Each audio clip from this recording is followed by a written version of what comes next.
Bonjour. La dernière fois, on a étudié le phénomène de réflexion et de réfraction de la lumière. On a vu les lois de Descartes pour la réflexion et les lois de Descartes pour la réfraction. Aujourd'hui, on va appliquer ces lois pour comprendre comment on obtient l'image d'un objet par rapport à un miroir plan. Donc, vous allez écrire application des lois de Descartes. Première application, le miroir plan. Donc, je vais vous donner un exemple qui illustre comment on peut obtenir l'image d'un objet. À partir d'un objet AB, comment retrouver son image B' par rapport à un miroir plan. Pour déterminer la position de A' image d'un objet AB donné par un miroir plan, on applique les lois de Descartes pour la réflexion. Cet exemple va illustrer la détermination de l'image. Voilà un miroir, ça c'est un miroir. Le personnage de Tom vu dans les bandes dessinées est un exemple. On cherche l'image de ce personnage Tom. Donc, lorsqu'on place le miroir, avant de placer le miroir, il n'y a pas d'image, exemple derrière un mur, mais si vous placez le miroir, on obtient l'image. Les premières remarques, c'est que l'image du Tom est symétrique par rapport à l'objet.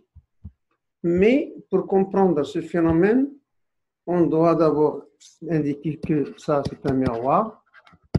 On va chercher tout simplement l'image d'un point A, puis d'un point B par rapport au miroir.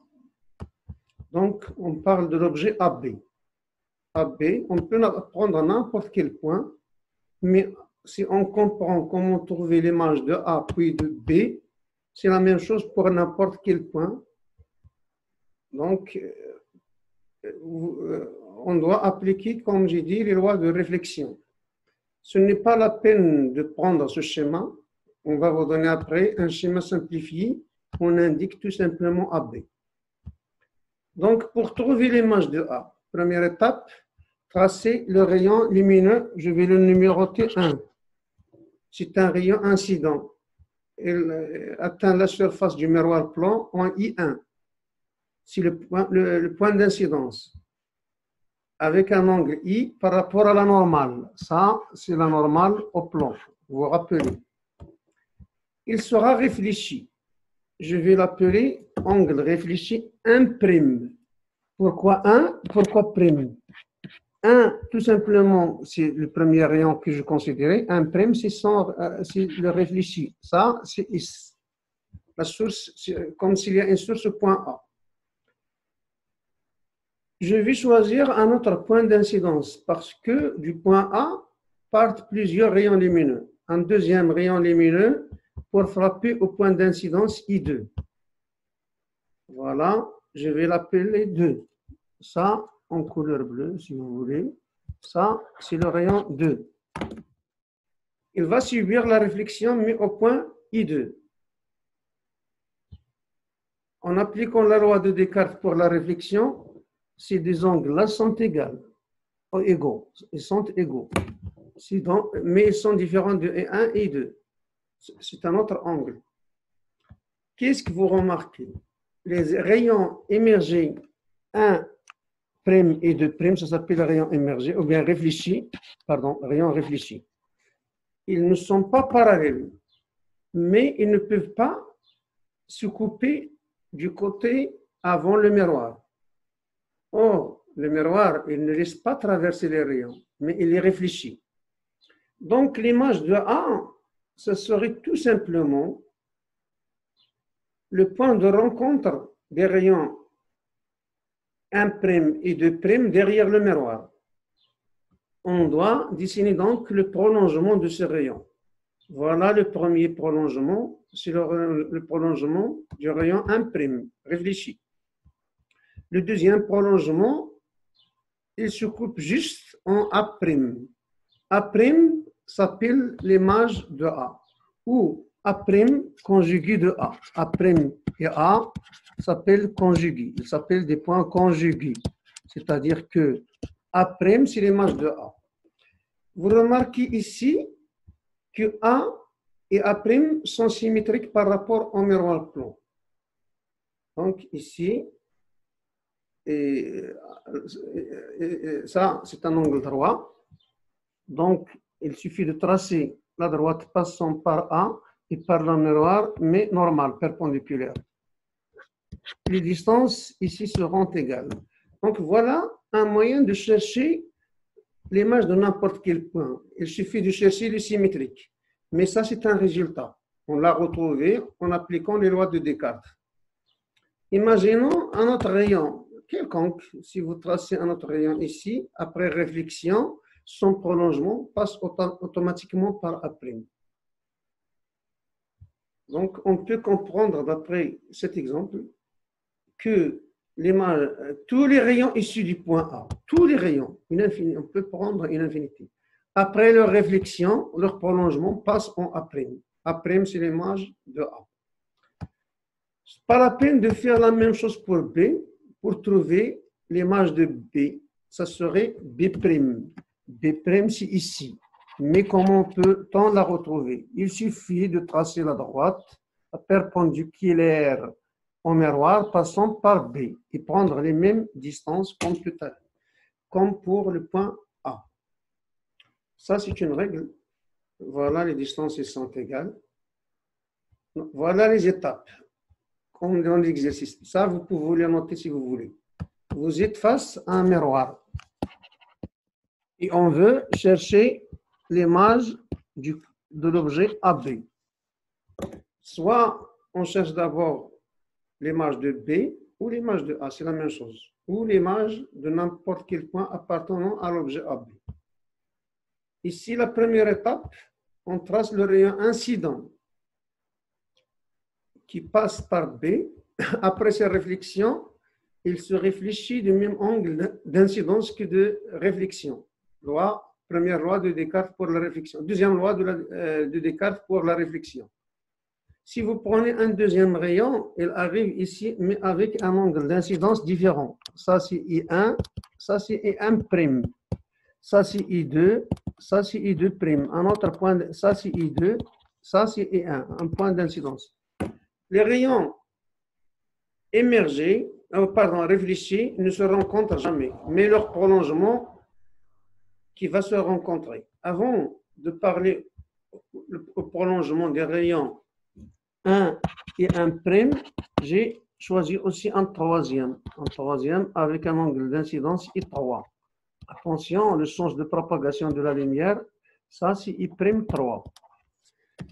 Tous ces rayons réfléchis, I'3, I'1, et ici, attention, c'est 2'. Ça c'est 2, ça c'est 1, ça c'est 1'. Ces rayons-là, ils vont se rencontrer. Vous voyez ici, leur prolongement se coupe en même point. Le point B, ce n'est B', c'est l'image de B. Voilà, B' et B. Pour retrouver l'image de A, il suffit de faire soit le symétrique, comme B' symétrique de B par rapport au miroir, soit appliquer les lois de Descartes. Il faut choisir au moins 2 points d'incidence. Donc, je reviens en arrière si vous voulez recopier les étapes. Premièrement, tracer le rayon incident passant par B et frappant au point I1 sur le miroir. C'est le rayon incident. Il donne un rayon réfléchi. Même chose pour un point I2. À partir de 2 points, ça suffit pour trouver l'image. Pour s'assurer, on ajoute un troisième point, un troisième rayon incident au point d'incidence I3. Leur prolongement donne l'image de B', la flèche, et ainsi de suite. Retrouver l'image de A, il suffit de faire la symétrie par rapport au miroir, et on retrouve donc A', B'. Tous les rayons lumineux ici de B divergent, c'est-à-dire divergent, ne se rencontrent pas. Après réflexion par le miroir, ils ne se rencontrent pas. Mais leur prolongement se coupe au même point derrière le miroir. On dit que, voilà, c'est une répétition, ce n'est pas la peine de prendre le schéma, vous l'avez déjà pris, c'est un rappel, mais j'ai incliné B à droite, B plus proche du miroir cette fois-ci. Mais les mêmes étapes conduisent donc à l'image. B', ça s'appelle image de B donnée par le miroir plan. Attention, ici, il y a un espace par le miroir plan. B' s'appelle des points conjugués. B', point symétrique de B par rapport au miroir plan. On détermine de la même façon l'image A' du point A. Donc, si vous voulez, de la même façon, j'ai ici appliqué les lois de Descartes, mais j'ai appliqué la symétrie. Mais dans des exercices, on vous demande d'appliquer les lois de Descartes.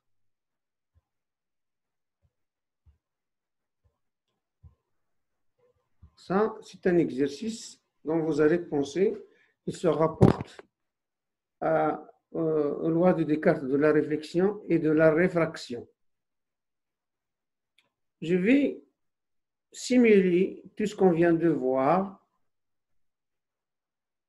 d'après un logiciel de simulation, ça s'appelle, voilà notre miroir.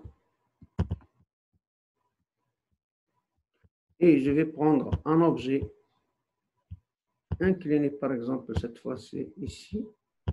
Voilà, si je m'intéresse au point B, je vais prendre ces rayons issus de B.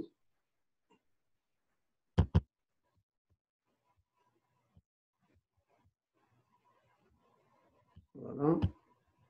Je vais prendre, par exemple, un certain nombre. Je vais choisir cette fois-ci 4. OK. Si on doit tracer les prolongements ici. Les prolongements de ces droites-là, peut-être je vais cette fois-ci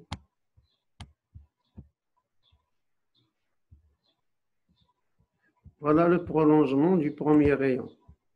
Je vais prendre une valeur très faible. OK. Le deuxième rayon. Le prolongement du deuxième rayon réfléchi. Voilà. OK.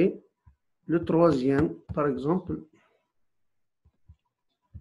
celui-ci, attention, voilà la réflexion. Ou bien celui-là, voilà la réflexion.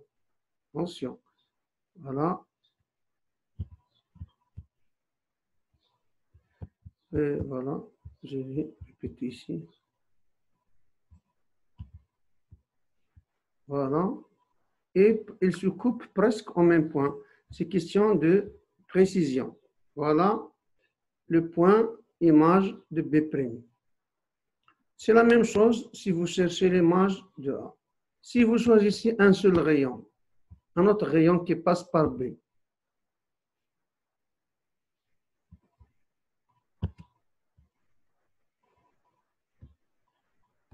son prolongement ici passe automatiquement. Automatiquement, il doit passer par le même point.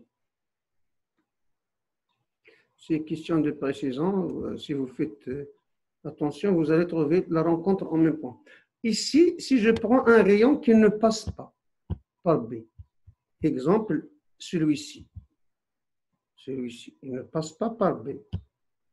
Après réflexion, si vous prenez son prolongement, il ne va pas passer son prolongement, il ne passera par B'.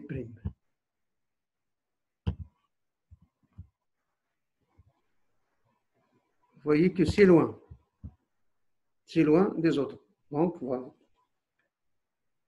Maintenant, on a donc terminé la leçon de l'image d'un objet par rapport à un miroir plan. Normalement, voilà notre image. Voilà, notre image à peu près. Hein, ce n'est pas du tout raisonnable. Voilà, OK. Je vais prendre 10 pour dire que c'est l'image. Voilà l'image. Mais si vous prenez là une droite qui relie les points B et B', le segment, je vais mettre par exemple 5. Vous voyez que ce segment-là, il porte une perpendiculaire ici. Voilà. Elle est perpendiculaire au miroir.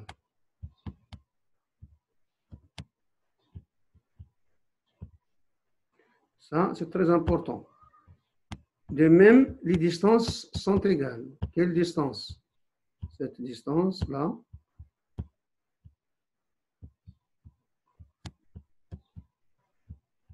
Voilà la distance.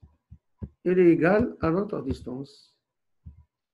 Cela veut dire que B et B' sont symétriques.